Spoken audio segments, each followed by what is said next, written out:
জনাব বিচাৰিছোঁ, অতি আনন্দৰে জনাব বিচাৰিছোঁ যে আমাৰ প্ৰয়াত ভকত শিৰোমণি হৰেকৃষ্ণ মহন্ত আতাৰ নামত আমি যি বঁটা প্ৰদান অনুষ্ঠান আমি আয়োজন কৰিছোঁ, এই বঁটাটি এই বছৰ আমি 2023 চনৰ বৰ্ষৰ বাবে আমি আমাৰ সকলোৱে শ্ৰদ্ধাৰ গুৱাহাটী নিবাসী শ্ৰীযুতা কণিকা আইতিক আমি এই বছৰৰ কাৰণে বঁটাৰ বাবে নিৰ্বাচিত কৰিছোঁ।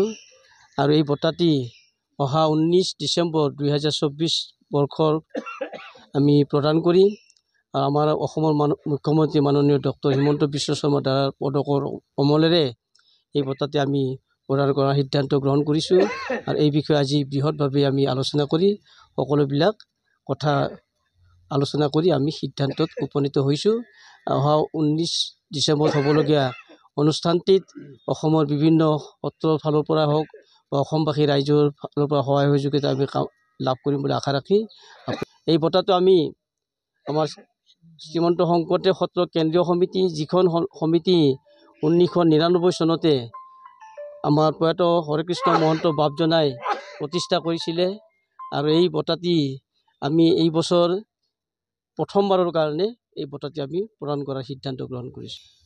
আপোনালোকে জানে যে আমাৰ হৰেকৃষ্ণ মহন্ত বাপজনাই এই বিশেষকৈ আমাৰ অসমৰ এই উত্তৰ পূব এই ভাৰত দেশৰ সীমান্তৱৰ্তী এখন ঠাইত তেখেতে যি আমাৰ গুৰুজনাৰ ধৰ্ম আদৰ্শ প্ৰচাৰ প্ৰসাৰ কৰিলে, সেই আদৰ্শবিলাক আমি তেখেতৰ আদৰ্শবিলাক আমি জীয়াই ৰখাৰ মানস কৰি আমি প্ৰতি 2 বছৰৰ মূৰে মূৰে এই বঁটাটি দিয়াৰ সিদ্ধান্ত গ্ৰহণ কৰিছোঁ, যাতে তেখেতৰ আদৰ্শ অসমৰ বিভিন্ন ঠাইলৈ বিয়পি যায়, অসমৰ লগতে ভাৰতবৰ্ষলৈ বিয়পি যায়, তাৰ আমি প্ৰয়াস কৰিছোঁ।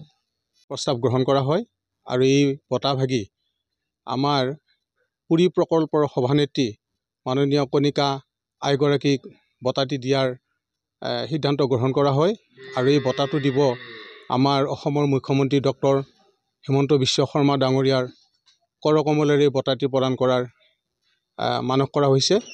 আৰু এই বঁটা অনুষ্ঠানত আমি অসমৰ বিভিন্ন প্ৰান্তৰ বিভিন্ন ৰাইজৰ উপস্থিতি কামনা কৰিছোঁ। কৃষ্ণ প্ৰদান কৰিব আমাৰ হৰেকৃষ্ণ মহন্ত আতাই 1999 চনতে এখন সমিতি গঠন কৰিছিল, কেন্দ্ৰীয় সমিতি, শ্ৰীমন্ত শংকৰদেৱ সত্ৰ কেন্দ্ৰীয় সমিতি নামেৰে এই সমিতিখন।